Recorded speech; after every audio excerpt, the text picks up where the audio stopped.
Last 10 years के अंदर अगर हम मस्कुलोस्केलेटल पेन की बात करें तो उसके अंदर जो सबसे रैपिड कंडीशन ग्रो हो रही है उसका नाम है यूरिक एसिड।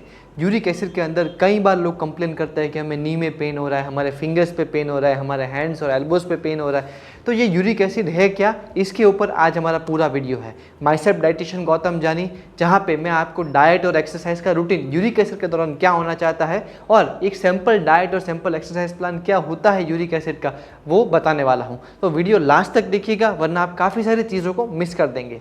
सबसे पहले कैसे डिटेक्ट होता है यूरिक एसिड। तो अगर आपकी उम्र 20 ईयर्स से लेकर 40 ईयर्स तक की है, आप एडल्ट है, तभी भी आपको हल्का हल्का पेन आपके जॉइंट्स के अंदर होना चालू होता है और आप फिजिशियन के पास जाते हैं, तो फिजिशियन के पास सबसे पहला सिम्टम होता है कि आप यूरिक एसिड का रिपोर्ट करवाइए। ये एक ब्लड रिपोर्ट होता है, आप रिपोर्ट करवाते हैं, उनको दिखाते हैं, उनको बोलते हैं आपका यूरिक एसिड ज़्यादा है। तो यूरिक एसिड नॉर्मली ऐसे ही कंडीशन में डिटेक्ट हो जाता है। यूरिक एसिड जो है उसकी रेंज क्या होती है सेकंड नंबर पे। यूरिक एसिड की रेंज बेसिकली होती है 0 to 20। तो अगर हम बात करते हैं यूरिक एसिड की रेंज, तो 4 to 7 की रेंज इज़ वेरी आइडियल। 4 से नीचे भी नहीं, 7 से ऊपर भी नहीं। अगर 7 से ऊपर आपका यूरिक एसिड जाता है, जो आप यहाँ पे रिपोर्ट पर देख सकते हैं, तो डेफिनेटली आपको यूरिक एसिड जो है वो इंक्रीज या ज़्यादा होने की कंडीशन है, जिसकी वजह से आपको नी पेन वगैरह या जॉइंट्स पेन वगैरह होना बहुत कॉमन है।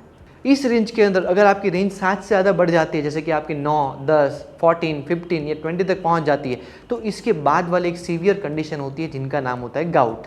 गाउट एक ऐसी कंडीशन है जहां पे आपको सीवियर जॉइंट पेन होता है। आपके जॉइंट के आसपास एक क्रिस्टल स्ट्रक्चर बन जाता है जो आपकी जॉइंट की फ्रीली मूवमेंट नहीं होने देता। थर्ड इज यूरिक एसिड क्यों होता है, तो it's very simple. Uric acid protein surplus की वजह से होता है। हमारे फूड में एक बहुत ही स्पेशल प्रोटीन होता है विच इज़ प्यूरिन प्रोटीन। तो जब भी हम प्यूरिन प्रोटीन की मात्रा हमारे खाने में बढ़ा देते हैं, जैसे कि ये मिलता है हमें नट्स से, एग से, मीट ऑर्गन से, ऐसी चीज़ें जब आपकी प्रोटीन रिच आपकी डाइट के अंदर बहुत ज़्यादा होती है तब आपकी बॉडी में यूरिक एसिड बढ़ जाता है। तो नॉनवेज खाने वाले लोगों को या एगिटेरियन लोगों को यूरिक एसिड कंडीशन ज़्यादा रहती है कंपेरेटिवली वेजिटेरियन पर्सन से। तो ऐसे कंडीशन के अंदर आपकी बॉडी में नाइट्रोजन जो प्रोटीन में से मिलने वाला एक एलिमेंट है वो सरप्लस होता है। जैसे डायबिटीज़ के अंदर शुगर सरप्लस होता है, यूरिक एसिड के अंदर नाइट्रोजन सरप्लस होता है और वो क्रिएट करता है आपका यूरिक एसिड। तो uric acid is nothing but surplus of that nitrogen coming from the protein element. Fourth point is कौन से फूड खाने चाहिए और कौन से फूड नहीं खाने चाहिए। तो प्यूरिन प्रोटीन वाले फूड सोर्सेस हमें अवॉइड करनी चाहिए। कई बार डॉक्टर ये रेकमेंड कर देते हैं कि भाई आप बिल्कुल ही बंद कर दीजिए प्रोटीन के सोर्सेज, बट क्या ये सही बात है? ये सिर्फ आधा सच है।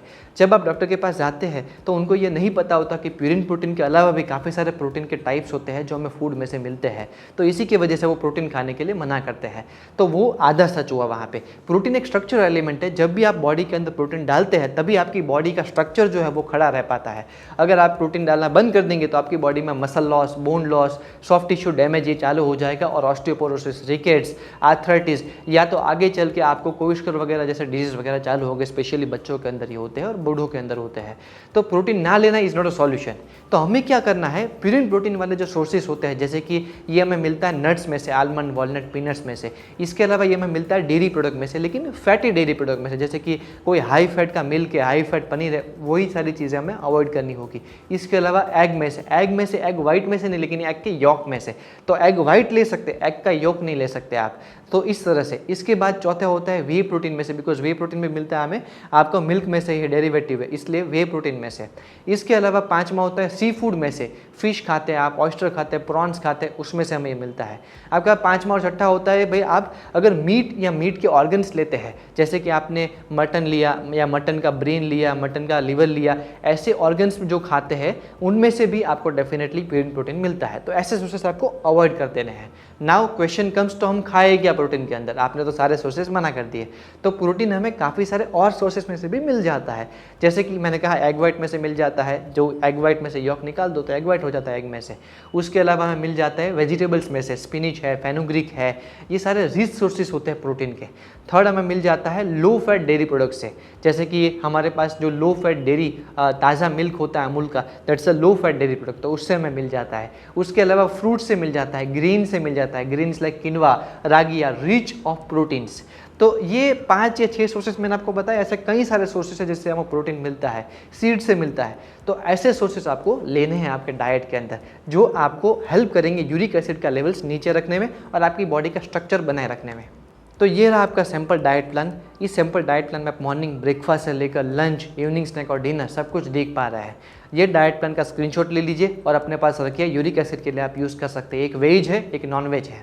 पांचवा और last question is what exercise should we do during uric acid. तो यूरिक एसिड में मोमेंट कितने रिस्ट्रिक्ट है उसके ऊपर से एक्सरसाइज जो है वो कस्टमाइज होती है, लेकिन आप मैक्सिमम अमाउंट के अंदर मोमेंट को ओपन करने के लिए आप फ्लेक्सिबिलिटी की या योगा की एक्सरसाइज कर सकते हैं। Yoga is a best workout during the uric acid problem. इसके अलावा वॉकिंग आप कर सकते हैं। वॉकिंग ब्रिस्क वॉकिंग हो तो कोई बढ़िया बात है। और तीसरी फंक्शनल एक्सरसाइज कर सकते हैं जिसके आपकी बॉडी के फंक्शन जो है वो या डेली आपके काम करने की जो प्रोसेसेस है वो आपकी ईजी हो सके। तो मैं यहाँ पे इसका भी एक रूटीन दिखा रहा हूँ।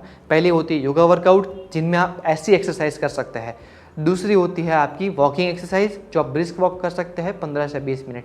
और तीसरी होती है फंक्शनल वर्कआउट जिसका भी मैं लिस्ट यहाँ पे भेज रहा हूँ।